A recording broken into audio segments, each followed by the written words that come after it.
So as my past self is laying on the floor, the pub went silent and everyone turns towards the window. I look outside and my stomach dropped.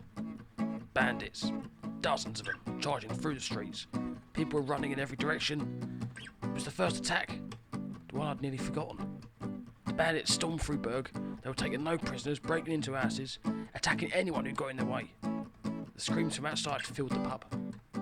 Everyone from inside charged outside to try and fight the bandits, but they got fucked up. I stayed inside. And I see my past self slowly stand up and look around, so I've hid. And he looked so confused that no one was in there, and it was empty. He was saying, hello, hello, is anyone there? But nothing.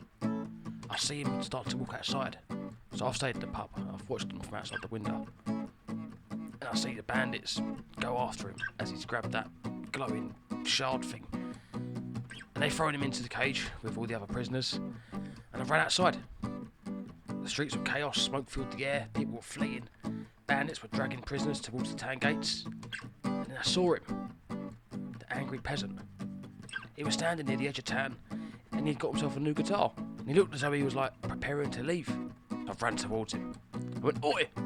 He's turned around. Oh, stay away from me! I've grabbed his arm. Don't listen to me. I've got nothing to say to you. No, you need to meet me under the bandit arena. What?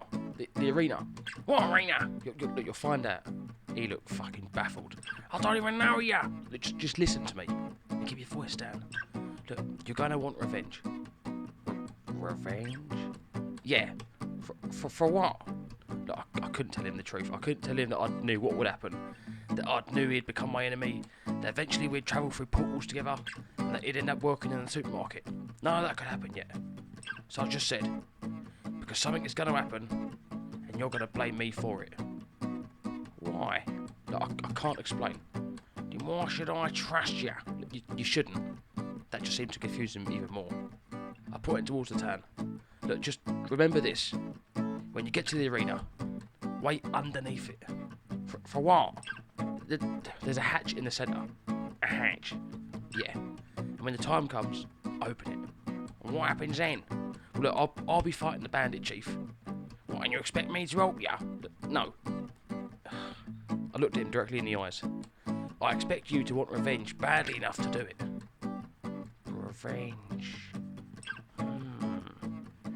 I don't know who you are, but I don't like you already. And revenge sounds good. Good. Then meet me at the arena.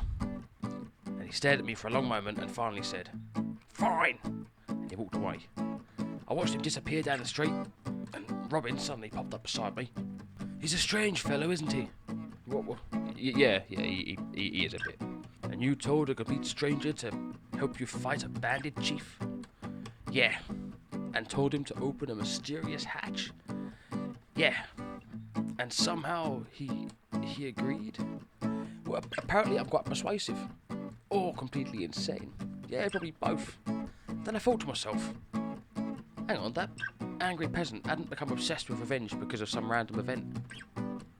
It was because I caused it. I just planted the idea in his head.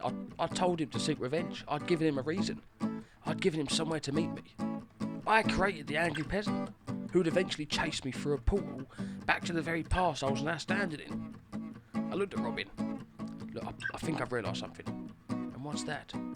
Maybe I didn't travel back in time to change the past. Maybe I travelled back to create it.